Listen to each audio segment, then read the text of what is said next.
A nuestro primer invitado el día de hoy del CEFAM, doctor Mateo Bencur, nos acompaña el doctor Ricardo Jum, y hoy vamos a hablar del Día Mundial del Riñón.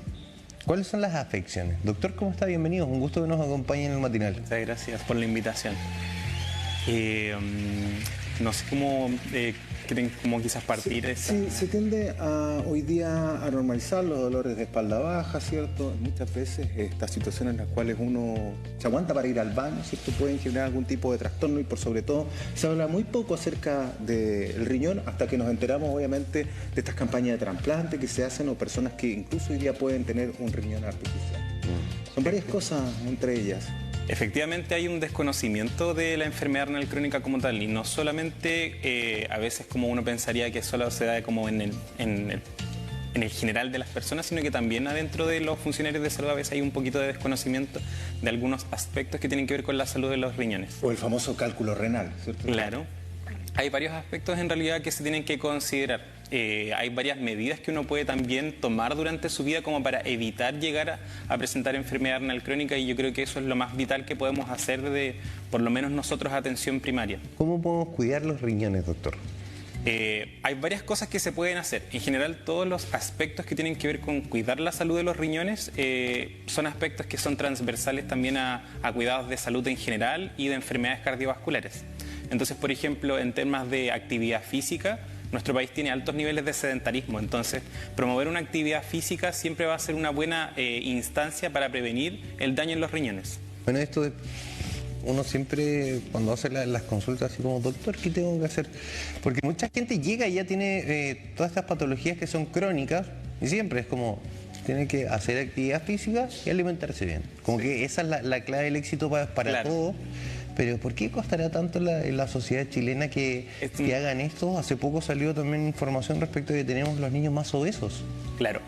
Es difícil en realidad en el sentido de que hablar de alimentación saludable, hablar de actividad física también representa una identidad de cómo identificamos qué es ser saludable, qué es la alimentación saludable. Y ahí entra más que nada la cultura de cada persona. Entonces de repente para alguien puede ser saludable consumir una cantidad de comida que en definitiva no lo es. A sabiendas además muchas veces de que estamos generando este tipo de minutas que no nos ayudan en nada, ¿cierto? Claro. La sobrecarga de muchas veces de alimentos altamente grasos o altos en azúcar también inciden obviamente en el estado de la salud. Y por ser el riñón además un órgano que es filtrador, ¿cierto? Porque esa es su principal función. Antes de llegar a lo que conocemos incluso con un tratamiento vía diálisis. Claro. Ahora, es importante ahí varias cosas. Primero, bueno, hablábamos de lo que era la actividad física. Está también la parte de la alimentación, como bien mencionabas, en el sentido no solamente de cuidar qué tan balanceada es nuestra alimentación, sino también cuando uno hace cosas más cotidianas en el día a día, al ir al supermercado, identificar aquellos alimentos que tienen más sellos que tienden también como a hacer como una señal de alarma, de decir como esto efectivamente puede generar daño y no solamente en un riñón, ¿ya?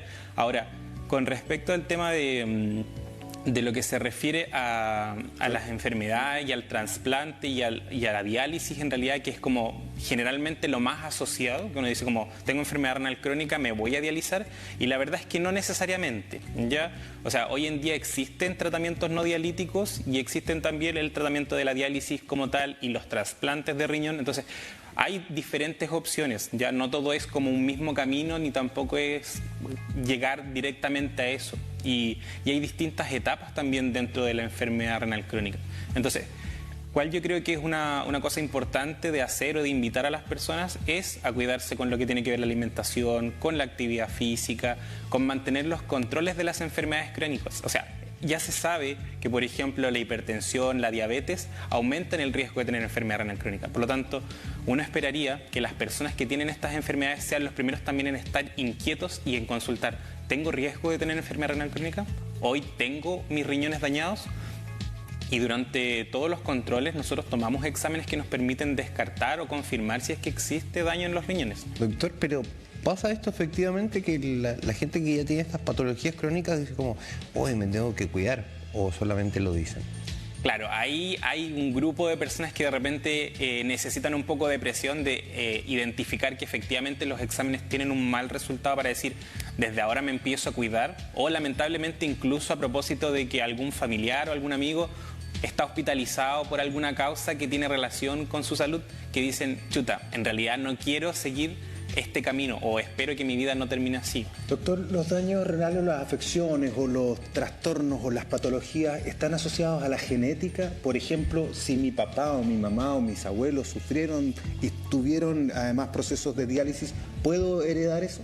O sea, más que heredar, no es que sea como algo heredable en sí, pero sí aumenta el riesgo. O sea, hay un tema de información que se traduce como en la parte más genética, que se lleva por la línea familiar y que uno diría, efectivamente, si algún familiar directo, ya sea tu padre, tu madre, algún hermano o hermana, tuvieron enfermedad renal crónica o estaban en diálisis, aumenta la posibilidad de efectivamente llegar a la diálisis. Ahora, también hay algunas enfermedades, por ejemplo, las personas que tienen solamente un riñón, ya sea porque les tuvieron que quitar un riñón o porque nacieron solamente con un riñón, aumentan el riesgo de que por ejemplo, ese riñón que solamente está ahí pueda llevar al daño y terminar en una enfermedad renal crónica. Bueno, y personas acá en Magallanes, nos vamos a centrar precisamente en el CEFAM. ¿El número es importante de personas que tienen estas afecciones renales? O sea, es un número importante, pero que actualmente incluso está subdiagnosticado. O sea, yo creo que no hemos logrado visualizar la cantidad y la magnitud de este problema. Y cuando llegue, o sea, hoy por hoy Magallanes tiene solamente un nefrólogo. Y eso obviamente nos da una capacidad de respuesta para la población que tiene enfermedad renal crónica. Y no solamente el manejo que requiere con un médico, sino que también el manejo con nutricionistas que sean especializados, porque cuando ya tenemos enfermedad renal crónica hay ciertos ajustes de algunos elementos nutricionales que tienen que ir midiéndose. ¿Cuánta es la cantidad de proteína? ¿Cuánto vamos a ajustar de los niveles de potasio? ¿Qué alimentos quizás no son tan importantes o que quizás debiéramos omitir en la dieta? ¿Y dónde está el agua? El agua es súper importante. Dentro de la alimentación, uno debiera incorporar por lo menos de 2000 cc de agua al día. Eso es antes de tener enfermedad renal crónica. Sin embargo, si por ejemplo uno hace actividad física o realiza algún tipo de desgaste que pueda eliminar más agua, debería también incorporar un poco más de eso. Sin embargo, en etapas más avanzadas de la enfermedad renal crónica hay restricción de la cantidad de líquido, pero eso en definitiva igual lo van viendo con el especialista para como evitar alguna complicación del manejo de los líquidos. Doctor, también cuando la gente llega al CEFAM, ¿hay un examen para ver que tenga estos problemas o es en base al diagnóstico que ustedes le realizan? O sea, efectivamente hay distintas opciones. O sea, en las personas que tienen hipertensión y en diabetes, como les decía, ellos son parte de un programa, que es el programa cardiovascular, que les mide, por ejemplo, una serie de exámenes. Hay exámenes de sangre y de orina. En el examen de sangre está la creatinina y en el examen de orina vemos distintos aspectos del sedimento de la orina y también cantidad de proteínas que van quedando en el residuo de la orina. Entonces eso nos permite decir como si una situación de esos exámenes se mantiene por más de 3 meses, hablar de una enfermedad renal crónica. Doctor, yo recién le preguntaba por el agua. Ahora, ¿cómo incide el consumo de sal o de azúcar en materia de lo que significa, por ejemplo, el ácido úrico? Ya. En general, ácido úrico y sal y agua tienen como distintos, como en realidad, componentes. Caminos. Ya. Cuando hablamos de sal y agua, efectivamente la cantidad de sal tiene que ser restringida como para evitar el daño en el riñón, ¿ya? Y por eso también les comentaba esto de los sellos, o sea, aquellos que dicen alto en sodio, los alimentos que vienen con preservantes, idealmente evitarlos. Pero cuando hablamos de ácido úrico, hablamos de componentes que tienen que ver con carnes, ¿ya? Todo lo que son proteínas que al aumentar su ingesta pueden generar daño en el riñón. Y una persona que, por ejemplo, tiene un riñón dañado, hablábamos de que este riñón es un órgano depurador que filtra, como no está funcionando bien, puede aumentar la cantidad de esta sustancia. Y al aumentar estas sustancias se generan problemas porque es como un producto tóxico que el organismo tiende a eliminar.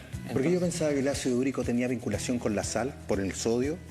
No, porque cuando hablamos de sodio o de la sal es cloruro de sodio, Ya. pero el ácido úrico es un derivado de los productos nitrogenados, que es el mayor componente de las proteínas. Es que existen estos mitos, ¿no? Claro. Que uno dice, no, que me bajaron la dosis de sal, ¿cierto?, para controlar mi ácido úrico, y eso... No, en realidad tenemos, por ejemplo, la parte de la cantidad de proteínas que se puede como calcular que necesita una persona y también, por ejemplo, que se puede ajustar en personas con etapas más avanzadas de enfermedad renal crónica, como buscando también cuánto es la cantidad que puede mantener. Y por eso mismo es cuando se ajustan las diálisis, es cuánto de estos productos nitrogenados se mantienen en la sangre para evitar que sea un ambiente tóxico para todo el cuerpo. Muchas gracias por esa respuesta. Es súper importante ir desmitificando algunas cosas que se transforman en un hábito de costumbre y además son comentarios muchas veces que se hacen boca a boca. Es que esto me dijo a mí el doctor, entonces a lo mejor te hace bien a ti. Eso es súper importante. No caer en eso. Exacto. O sea, en definitiva, a todas las personas yo creo que es interesante saber que a pesar de que podemos tener enfermedades que tienen un nombre, cada una de esas tiene un apellido y ese apellido es el que lleva cada uno porque somos personas diferentes, tenemos actividades diferentes, tenemos costumbres diferentes. Los organismos reaccionan diferentes. Exacto. Entonces no podemos pensar o pretender que lo que me vaya a aplicar a mí necesariamente le aplique a otra persona. Entonces hay que tener ese trabajo como persona a persona, individuo a individuo. Tenemos esa pastilla, tengo esa pastilla que como a mí me está haciendo súper buen efecto, también te puede ayudar a ti. Vamos a ver una imagen que nos preparó nuestro director que habla acerca del Día Mundial del Riñón. La salud renal es clave para una vida plena y más saludable.